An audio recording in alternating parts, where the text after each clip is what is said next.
চারিদিক দিয়ে মানুষের সমালোচনা করে, রে আব্দুল মুত্তালিবের পুত্রবধূ আব্দুল্লাহর বউ, সেই বিধবা মহিলা শরীরের মধ্যে এত দামি দামি সুগন্ধি মাখে, এটা তো মানা যায় না। চারিদিক দিয়ে যখন সমালোচনা হচ্ছে, সমালোচনাগুলো আস্তে আস্তে আব্দুল মুত্তালিবের কানে চলে আসছে। আব্দুল মুত্তালিব নবীজির দাদিমার কাছে বললেন, তুমি কি তোমার পুত্রবধূকে একটু বোঝাইতে পারো না? আমি তো সমাজের একজন নেতা, আমি হইলাম কওমের লিডার। এখন যদি আমার ঘরের মধ্যে বিধবা মহিলা সুগন্ধি ব্যবহার করে, সমাজের মানুষ তো জোরালোভাবে সমালোচনা করে, তুমি তোমার পুত্রবধূকে একটু বোঝাও। এবার নবীজির দাদিমা ডাক দেয়া কয়, গো আব্দুল মুত্তালিব, আপনি কি বুঝাইবেন, আমি আপনাকে কি বুঝাইবো? আমি আমেনাকে কি বলবো? আমারও তো একই কথা। আমেনা যেই গোসলখানায় গোসল করে, আমি যদি পরবর্তীতে গোসলখানায় যাই, ওই গোসলখানার মধ্যে দেখি মনে হচ্ছে যেন সেন্টার আতরের শিশিগুলো কেউ ঢেলে দিয়েছে। জোরে বলেন সুবহানাল্লাহ। আব্দুল মুত্তালিব ডাক দিয়া নবীজির দাদিমাকে বললেন, আরে গোসলখানার ভিতরে তো গোসল করার পরে সেন্ট থাকলেও ধোয়ার পরে চলে যায়, ঠিক কিনা বলে? কিন্তু সেখানে তো কেন গন্ধ থাকবে, এত সুঘ্রাণ থাকবে কেন? এখন নবীজির দাদিমা ডাক দেয়া কয়, আব্দুল মুত্তালিব, তাহলে চলেন আমি আপনি দুইজন মিলে তারে জিজ্ঞাসা করি। সুবহানাল্লাহ, আরে জোরে। হযরত আব্দুল মুত্তালিব নবীর দাদিমাকে নিয়ে মা আমেনার সামনে দাঁড়ালো। মা আমেনাকে প্রশ্ন করবে, আপনি কি আন্দাজ করেন নবীর মা? সুবহানাল্লাহ, নবীর মা মেধা কম হলো তো আছে কিছু নাকি? কথা পায় না। আরে রহমাতুল লিল আলামিনের মা, জ্ঞান কি থাকবে না? যে মহিলা জন্মের আগে, নবীজি পৃথিবীতে আসার আগে, মা আমেনা আব্দুল্লাহর সাথে বিবাহ হওয়ার আগে প্রতি রাত্রে কাবা তাওয়াফ করতেন। আল্লাহ তাআলা কুদরতিভাবে, রূহানিভাবে প্রতি সোমবারে তাওয়াফ করাইতেন। জোরে বলেন সুবহানাল্লাহ। যার ঘরে প্রতি সোমবার রাতে সরাসরি আসমান থেকে নূরের জ্যোতি আসতো, রাসূলে সাদিক পর্যন্ত থাকতো, এটা অসংখ্য দলিল দ্বারা প্রমাণিত আছে। বিস্তারিত ওইদিকে গেলে আমি আলোচনা শেষ করতে পারবো না। তো যে মহিলার ঘরে প্রতি সোমবার রাতে আল্লাহ তাআলা নূর ঢেলে দেয়, সুবহানাল্লাহ, যে মহিলার পেটের ভিতরে খুব নূর, সুবহানাল্লাহ, জোরে বলেন না। আব্দুল মুত্তালিব যে মা আমেনার সামনে দাঁড়ালো, মা আমেনাকে প্রশ্ন করবে, আমেনা রে, এত সুগন্ধি তুমি কেন ব্যবহার করো? মা আমেনা বুঝতে পারলেন প্রশ্ন করার আগে। মা আমেনা ডাক দিয়া কই, বাবা একটু সুযোগ আমারে দেন, আপনি যে প্রশ্ন করবেন সেটা আমি বুঝতে পেরেছি, আপনার প্রশ্নের জবাব আমি আপনাকে দিয়া দিচ্ছি। মা আমেনা আব্দুল মুত্তালিবকে বললেন, বাবা আমি একটু থুতু মাটিতে দেব, আপনি বেয়াদব মনে কইরেন না। সুবহানাল্লাহ, কারণ শ্বশুরের সামনে থুতু ফেলাটাও আগেকার মহিলারা বেয়াদবি মনে করত। সুবহানাল্লাহ কর না। আর এখনকার মহিলারা শ্বশুরের সামনে বুকের কাপড়ই রাখেন, মাথার কাপড়টা তো রাখবে দূরের কথা, ভালো করে ওড়নাটাও পরে না। কথা বলেন ঠিক কিনা? তো এর গর্তে কি আব্দুল কাদের জিলানী বের হবে? এর ভিতর থেকে কি আল্লাহর ওলি বের হবে? কথা হয় না। সাবধান করে দেবেন, সতর্ক করে দেবেন, বাড়ির মহিলাদেরকে সতর্ক করবেন। নামাজ যেমন ফরজ, পর্দা তেমন ফরজ। কথা বুঝতে পারছেন? শোনেন, শ্বশুরের সামনে পর্দা নাই, কিন্তু একেবারে যে পর্দা নাই এমনটা না, পর্দার বিধান আছে। স্বামীর সাথে যেমন পর্দা, ওইটা কি শ্বশুরের সাথে করতে পারবে? এটা তো হবে না, নিয়ম আছে। তো শ্বশুরের সামনে তো ভদ্রতার সাথে থাকতে হবে, কাপড় চোপড় ভালো, মানে যেভাবে পড়ার দরকার, যেটা পড়লে ভদ্র বোঝা যাবে ওইরকম ভাবে পড়তে হবে। কথা ঠিক না? তো যাই হোক, আমি ওইদিকে যাচ্ছি না, একটু সতর্ক করে দিবেন, যারা মহিলার আছে তাদেরকে সতর্ক করবেন, হোক আপনার মেয়ে, হোক আপনার পুত্রবধূ, সতর্ক করে দেবেন, সাবধান, এগুলো করবা না। নামাজ যেমন ফরজ, পর্দা করো ফরজ, খেয়াল রাখবেন। তো আমেনা আব্দুল মুত্তালিবের সামনে বললেন, অনুমতি নিলেন। তিনি কি করলেন? মুখ থেকে একটু থুতু দিলেন। যে থুতুটা যে জায়গার মধ্যে পড়ছে, আব্দুল মুত্তালিব তাকায় দেখে ওই জায়গা থেকে মেশক আম্বরের ঘ্রাণ বের হচ্ছে। আরো জোরে মা আমেনা ডাক দিয়ে বলো, গো আব্দুল মুত্তালিব, আপনার কাছে লোকেরা কমপ্লেন করেছে, আপনার কাছে বিচার দেয়, সমালোচনা করে, আমি আমেনা সুগন্ধি ব্যবহার করি। এখন আমি থুতু দিলাম, দেখেন তো আমি কি থুতুর মধ্যে সুগন্ধি মারছি নাকি? সুবহানাল্লাহ না। ও বাবা, আমি গায়ের মধ্যে সুগন্ধি মাখি না, আমি শরীরের মধ্যে সুগন্ধি মাখি না, আমার কাছে কোনো সেন্ট আতর নাই, তবে সুগন্ধিটা মনে হয় আমার পেটের ভিতরে। জোরে বলেন সুবহানাল্লাহ। নবীজি ঈমান শুনো তাহার শান, নবীজি ঈমান শুনো তাহার শান। রাস্তা দিয়ে দয়াল নবী হলে চলমান, আকাশের মেঘমালা ছায়া করতো দান। নবীজি ঈমান শুনো তাহার শান, নবীজি ঈমান শুনো তাহার শান।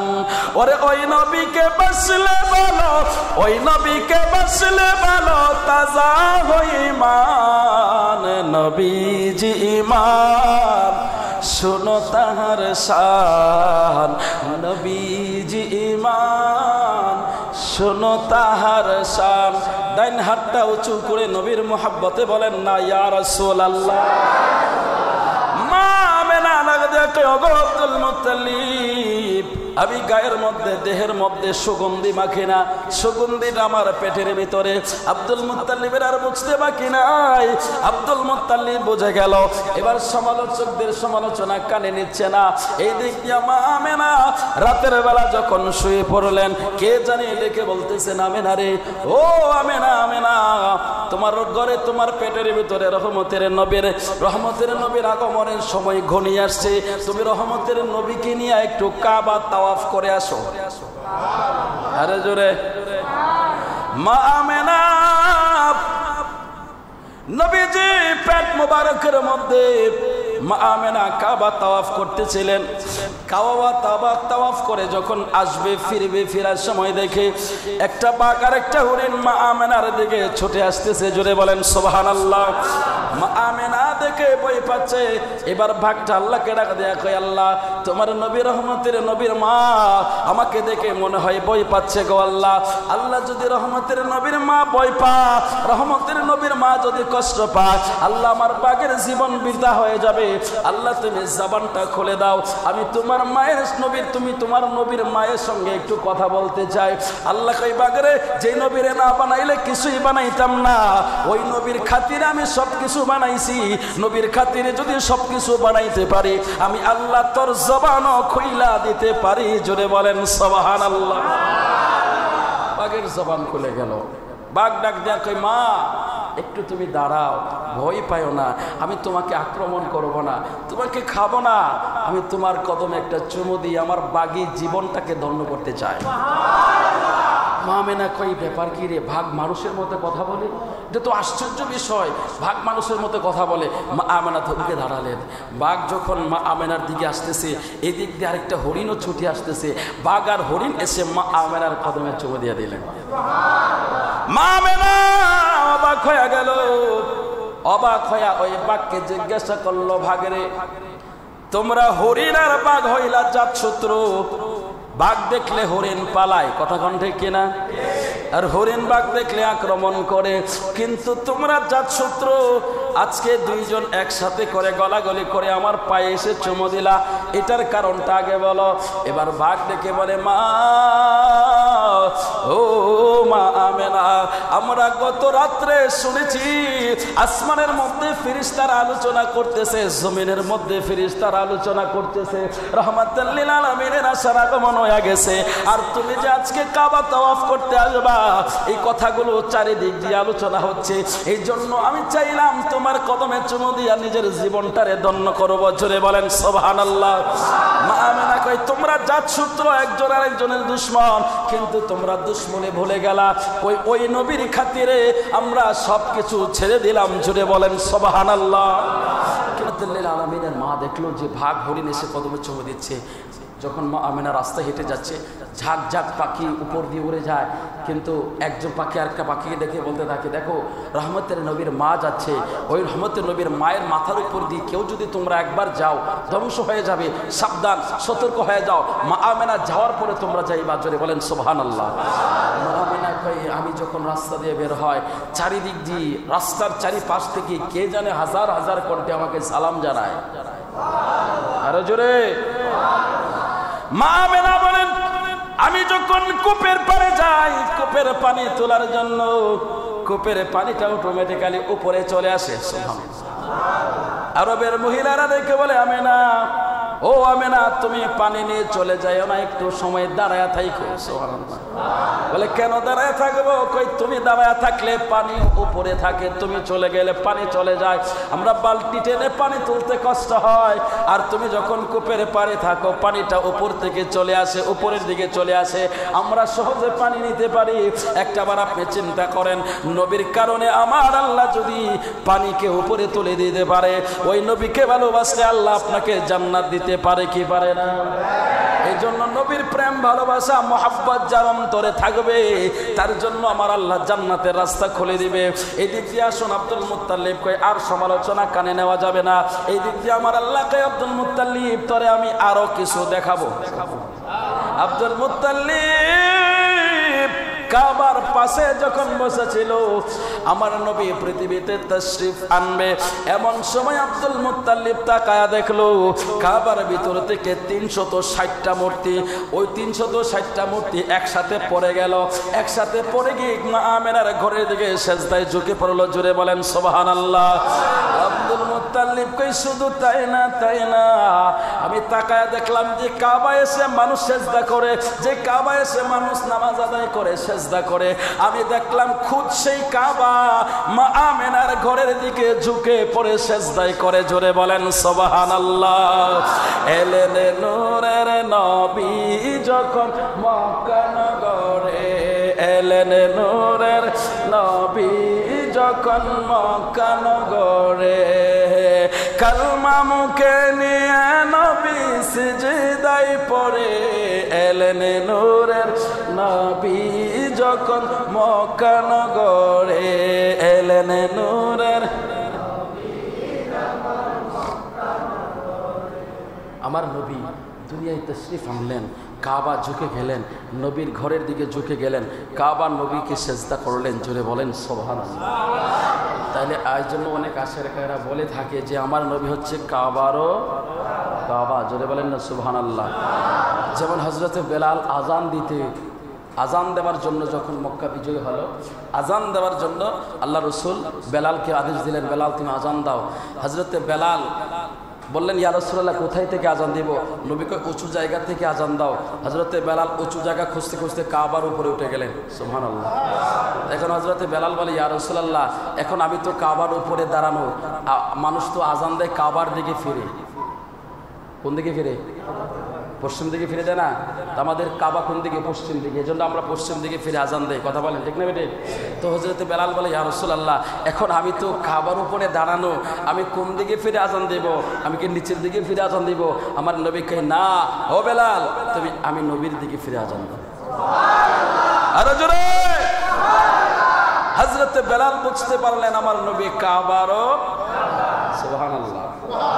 সাহাবীরা বোঝে নবী কাবার কাবা, মোল্লাই বোঝে নাই। কথা কোন ঠিক কিনা? আল্লাহ বেহিসাব দেয়, নবী বেহিসাব নেয়, নবী বেহিসাব বন্টন করে, আর মোল্লাই বসে বসে হিসাব লয়। কথা কোন ঠিক না? তো এই মোল্লার থেকে বাঁচো, মোল্লার থেকে দূরে থাকো। ওই মোল্লার থেকে দূরে না থাকলে বিপদ বিপদ আর বিপদ আসবে। কথা বলেন ঠিক কিনা? এই দিক দিয়ে আসুন, আমার নবী যখন পৃথিবীতে তাশরিফ আনলেন, আনার সাথে সাথে আমার আল্লাহ তাআলা গোটা পৃথিবীটাকে পবিত্র নগরী ঘোষণা করলেন। সুবহানাল্লাহ। অন্যান্য নবী রাসূলগণ, প্রত্যেক নবীরই তো শরীয়ত ছিল, সব নবীর উপরে নামাজ ছিল। তো সমস্ত নবী রাসূলগণ তাদের নামাজের জন্য, ইবাদতের জন্য নির্দিষ্ট জায়গা ছিল। ওনারা নির্দিষ্ট জায়গায় নামাজ আদায় করতেন। আমার নবী যখন পৃথিবীতে তাশরিফ এনেছেন, আল্লাহ কয় আর কোনো নির্দিষ্ট জায়গার প্রয়োজন নাই। আমার নবীর উম্মত, আমার নবীর কদম যেখানে লেগেছে, লাগার সাথে সাথে গোটা পৃথিবীটাকে আমি আল্লাহ নামাজের মুসল্লা বানিয়ে দিলাম। আমার বান্দা যেখানে দাঁড়াবে সেখানে আমি কবুল করে নিব। যদি জমিনে কাজ করে ক্ষেতের আইলে দাঁড়ায় যদি বলে আল্লাহু আকবার, সেজদায় গিয়ে বলে সুবহানা রাব্বিয়াল আলা, আল্লাহ কয় কবুল করে নেব। রাস্তায় হেঁটে যাচ্ছে, রাস্তার পাশে যদি ঘাসের উপরে দাঁড়ায় সুবহানা রাব্বিয়াল আলা বলে, আল্লাহ কয় কবুল করে নেব। কার খাতিরে? জোরে বলেন না, কার খাতিরে? অন্যান্য নবী রাসূলগণ তো ছিল, ওনাদের উম্মত ছিল, ওনাদের উম্মতের জন্য কি ফ্যাসিলিটি ছিল? ছিল না। ওনারা নির্দিষ্ট জায়গায়, নির্ধারিত জায়গায় যাই ইবাদত করত। কিন্তু আমার নবীর খাতিরে, আমার নবীর কারণে আপনি যেখানে দাঁড়াবেন সেখানে আল্লাহ কবুল করে নেবেন। তো যেই নবীর কারণে, যেই নবীর খাতিরে এত সম্মান পাইলেন, যে নবীর খাতিরে, যে নবীর কারণে এত মর্যাদা পাইলেন, মর্যাদা কি সাধারণ মর্যাদা মিয়া? হাসরের ময়দানে আমার নবীর উম্মত জান্নাতে যাওয়ার আগে কোন নবীর উম্মত জান্নাতে যেতে পারবে না। আপনার কাছে হালকা মনে হচ্ছে? হ্যাঁ, কোন নবীর উম্মত জান্নাতে কদম দিতে পারবে না। ইনি যত বড় ওলি হোক না কেন, অন্যান্য নবীর উম্মতের মধ্যে ওলি ছিল না? ছিল। তো যত বড় ওলি হোক না কেন, আমার নবীর উম্মত যতক্ষণ পর্যন্ত জান্নাতে না যাবে ততক্ষণ পর্যন্ত কোন নবীর উম্মত জান্নাতে যেতে পারবে না। তো সেই নবীর ব্যাপারে আপনার আকীদাটা কত স্পষ্ট পরিষ্কার রাখার দরকার। সে নবীর ব্যাপারে আপনার ভালোবাসা মহব্বত কতটা উজাড় করে দেওয়ার দরকার। আপনি সেই নবীর মিলাদের বিরোধিতা করেন, আপনি সেই নবীর শান বললে আপনি বিদাতের টিক্কা লাগাইয়া দেন, আপনারা এই ধরনের ফতোয়াবাজি করা শুরু করে দেন। বুঝবেন, একদিন বুঝবেন, শয়তান যেমন এলেম থাকার পরেও নিজেকে জাহান্নাম থেকে বাঁচাইতে পারলো না, আপনারা মুফতি মুহাদ্দিস হয়েও নিজেকে জাহান্নাম থেকে বাঁচাইতে পারবেন না। কথা বলেন ঠিক কিনা? তো জাহান্নাম থেকে যদি বাঁচতে চাও, আল্লাহর জান্নাতের মেহমান হতে চাও, আল্লাহর হতে চাও, তাহলে তুমি নবীর হয়ে যাও। কার হয়ে যাও? নবীর হয়ে যাও। নবীর হতে পারলে তুমি আল্লাহর হতে পারবা। আর নবীর যতক্ষণ না হতে পারবা ততক্ষণ আল্লাহর কাছেও তুমি যেতে পারবা না। কারণ আল্লাহ সবকিছু বানাইছেন নবীর খাতিরে। আল্লাহর জান্নাত বানানোর কোনো প্রয়োজন ছিল না, জাহান্নাম বানানোর কোনো প্রয়োজন ছিল না, আল্লাহ এই সুন্দর পৃথিবী সাজানোর কোনো প্রয়োজন ছিল না। আল্লাহ কই বন্ধু সাজাইছে শুধু আপনার খাতিরে। আরে জোরে বলেন না সুবহানাল্লাহ। এজন্য তো আশিকরা বলে আসমান সাজাও, জমিন সাজাও, আসমান সাজাও, জমিন সাজাও, সাজাও বেহেশত খানা, ইমানদারগণ জুলুস করোনা, ঈদ মিলাদুন নবীর মাহফিল, ঈদ মিলাদুন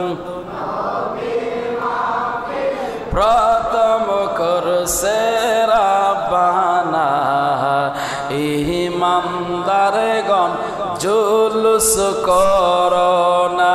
দুইটা জবান খুইলা বলেন ইয়া রাসূলুল্লাহ। হযরত আব্দুল মুত্তালিব বড় অবাক হয়ে গেল। ব্যাপার কি, ব্যাপার কি? কাবা ঝুঁকে গেল, কাবা ঝুঁকে গেল। এই নবীটার কত মূল্য, কত দাম, কত মর্যাদা। নবীজির আপন চাচা হযরত আব্বাস রাদিয়াল্লাহু তাআলা আনহু নবী যখন কালেমার দাওয়াত দিলেন, দাওয়াত দিতে দেরি হলো, তিনি সাথে সাথে পড়লেন লা ইলাহা ইল্লাল্লাহু মুহাম্মাদুর রাসূলুল্লাহ সাল্লাল্লাহু আলাইহি ওয়াসাল্লাম। আমার নবী ডাক দিয়া কই চাচা, আপনাকে কালেমার দাওয়াত দিলাম, সাথে সাথে কবুল করে নিলেন, কোনো প্রশ্ন করলেন না, কোনো জিজ্ঞাসা করলেন না। হযরত আব্বাস কই ভাতিজা, আমি তোমাকে চিনি ছোটবেলা থেকে, দোলনা থেকে আমি তোমারে চিনি। কেমন চিনি শোনো ভাতিজা। একদিন আমি রাতের বেলায় পূর্ণিমার চাঁদ বাহিরে যখন বের হলাম, হঠাৎ করে দেখি আসমানের চাঁদ একবার উত্তর দিকে যায়, আরেকবার দক্ষিণে যায়, একবার পূর্ব দিকে যায়, আরেকবার পশ্চিমে যায়। এই দৃশ্যগুলো যখন আমি দেখতেছিলাম তখন আমার মনে হচ্ছে ব্যাপার কি, পৃথিবী কি কিয়ামত হয়ে যাবে নাকি? এভাবে চাঁদ কেন দৌড়াদৌড়ি করতেছে, আমার তো জন্মের পরে কোনোদিন দেখি নাই। তখন হঠাৎ করে মনে হয়েছে আমি আমেনার ঘরে যাব, একটু আমেনার সন্তানকে একটু দেখবো। আমি যখন তোমার ঘরে গেলাম, আমি যাইয়া দেখলাম তোমার দোলনার মধ্যে শুয়ে রাখছে। ও ভাতিজা, আমি দেখলাম তুমি দোলনার মধ্যে শুয়া, ওই দোলনার মধ্যে শোয়া অবস্থায় তোমার শাহাদাত আঙ্গুল দিয়া তুমি আসমানের চাঁদকে যেভাবে ইশারা দিচ্ছ, তোমার হাতের ইশারায় চাঁদ যাচ্ছে। তুমি উত্তর দিকে নিলে চাঁদ উত্তর দিকে যায়, তুমি দক্ষিণ দিকে নিলে চাঁদ দক্ষিণ দিকে যায়, তুমি পূর্ব দিকে নিলে পূর্ব দিকে যায়, তুমি পশ্চিম দিকে নিলে পশ্চিম দিকে যায়। তখন আমার মনে হয়েছে এই শিশু সাধারণ কোন শিশু না। আমি ওই জায়গার মধ্যে দাঁড়ায় দীর্ঘ সময় তোমার দিকে তাকায়া রয়েছি যে এই শিশু কোন সাধারণ শিশু না, অবশ্যই এই শিশু আল্লাহর প্রেরিত হবে। জোরে বলেন সুবহানাল্লাহ। ও ভাতিজা, আমি দেখেছি যে শিশু নবীর আঙ্গুলের ইশারায় যদি চাঁদ উত্তর দক্ষিণে যেতে পারে। ওই নবী কোনো সাধারণ নবী না। ও বাতিজা, আমি সেই দিন থেকে অপেক্ষায় আছি যেই দিন তুমি দুলনায় শোয়া ছিলা। আমি দুলনা ছোঁয়া অবস্থায় অপেক্ষায় আছি। আমি তখনই নিয়ত করে ফেলেছি, যখন তুমি বলবা লা ইলাহা ইল্লাল্লাহ, আমি এক সেকেন্ড দেরি করব না, আমি বলবো মুহাম্মাদুর রাসূলুল্লাহ সাল্লাল্লাহু আলাইহি ওয়াসাল্লাম। মদিনা ইমানের বাড়ি, ইমানদারের ঠিকানা, ওর ইমানদারের ঠিকানা। আর ইমান সারা নামাজ রোজা কিছুই কবুল হবে না। মদিনা ইমানদারের ঠিকানা, ওর ইমানদারের ঠিকানা। আর ইমান সারা নামাজ রোজা কিছুই কবুল হবে না। জোরে বলেন না সুবহানাল্লাহ। এবার বলেন ইয়া রাসূলুল্লাহ। হযরত আব্বাস কয়, ইয়া রাসূলুল্লাহ, আমি সেই দিন থেকে অপেক্ষা আছি যখন আপনি বলবেন কালিমা পড়ার জন্য পড়ে নিলাম। আমি আমার নবী কেমন নবী, কেমন নবী। আমার নবী পৃথিবীতে তাশরীফ আনলেন। এই দিক দিয়ে আবু লাহাবের কাছে সুয়াইবা যখন খবর নিয়ে গেল, আবু লাহাব কিন্তু কাফের ছিল। কি ছিল? কাফের ছিল, যার বিরুদ্ধে আল্লাহ সূরা নাযিল করেছে তাব্বাত ইয়াদা আবি লাহাবিউ। নিজে বলেছেন যে আবু লাহাবের হাত ধ্বংস হয়ে যাক, আল্লাহ নিজে বলেছেন। ওই আবু লাহাব যেদিন নবী তাশরীফ আনবেন পৃথিবীতে, নবীজি শুভাগমন করার সাথে সাথে দাসী সুয়াইবা দৌড়ায় ছুটে গেলেন আবু লাহাবের কাছে। আবু লাহাবকে বললেন, আবু লাহাব, তোমার তো বাতিজা হয়েছে, আমেরার ঘর থেকে একটা বাচ্চা প্রসব হয়েছে, আব্দুল্লাহর বেটা হয়েছে। এই কথাটা বলার সাথে সাথে আবু লাহাব খুশি হয়ে গেছে। খুশি এতটা হয়েছে, খুশি হইয়া এই আঙ্গুল দিয়া, কোন আঙ্গুল দিয়া? এই আঙ্গুলটা দ্বারা আবু লাহাব এই আঙ্গুলটা দ্বারা ওই সুয়াইবাকে আজাদ করে দিছে। তুই আমারে খুশি সংবাদ শোনাইছস, আমি তোরে আজকে থেকে আজাদ করে দিলাম। আরে জোরে। এই একটা কাজ খেয়াল করবেন, শুধুমাত্র একটা কাজ। নবীর শুভ আগমনে, নবীর ঈদে মিলাদুন নবীর দিন সে কি করলো? তার দাসীকে আজাদ করে দিল। সে কাফের অবস্থায় মারা যাওয়ার পরে হযরতে আব্বাস তাকে স্বপ্নে দেখেছে। সুবহানাল্লাহ। কে দেখেছে? ওনার আরেক ভাই, উনিও নবীর চাচা, আবু লাহাব নবীর চাচা। তো ওনার ভাই স্বপ্নে দেখেছে, হযরত আব্বাস স্বপ্নে দেখেছে। এটা হাদিসে আসছে, স্পষ্ট পরিষ্কার হাদিস। এটা কোনো জাল হাদিস না, কোনো নকল না, একেবারে পিওর হাদিস। তো হযরত আব্বাস যখন স্বপ্নে দেখলেন, তিনাকে জিজ্ঞাসা করলেন, ভাই কবরের ভিতরে আল্লাহ আপনার সাথে কিরকম আচরণ করতেছে, কিরকম আছো তুমি? তখন তিনি বললেন, ভাই কবরের ভিতরে আল্লাহ তাআলা আমারে পুরো সপ্তাহের মধ্যে এতটা শাস্তি দেয়, মানে সবচাইতে কম শাস্তি আল্লাহ আমাকে দিচ্ছেন। আমাকে কম শাস্তি দিচ্ছেন। কেমন কম শাস্তি দিচ্ছেন? বলে আমাকে একটা জাহান্নামের দুইটা জুতা পরাই দিছে। কি পরাইছে? জাহান্নামের জুতা, খরম পরাই দিছে। বলে এই জাহান্নামের দুইটা খরম পরে আমি যখন খরমটা পায়ে লাগায় দেওয়ার সাথে সাথে আমার মাথার তালু দিয়া ভাত রান্না করলে যেমন পাগ উঠে, ওই রকম পাগ উঠে যা মাথার তালু দিয়া। আল্লাহু আকবার বলেন না। বলে আমার এক সবচেয়ে কম শাস্তি, সবচেয়ে কম শাস্তিটা আমাকে দেওয়া হচ্ছে।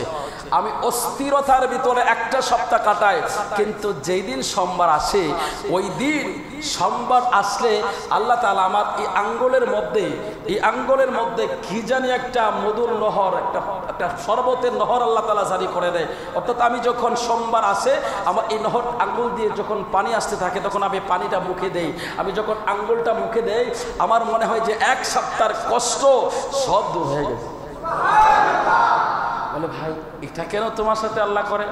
কয় আমার তো কোনো আমল নাই, আমার তো কোনো ভালো কাজ নাই। আমি এটুকু জানি যে যেই দিন আব্দুল্লাহর বেটা মুহাম্মদ দুনিয়ায় তাশরীফ এনেছিল, আমি এই আঙ্গুল দিয়া দাসীকে আজাদ করে দিয়েছিলাম খুশি হইয়া।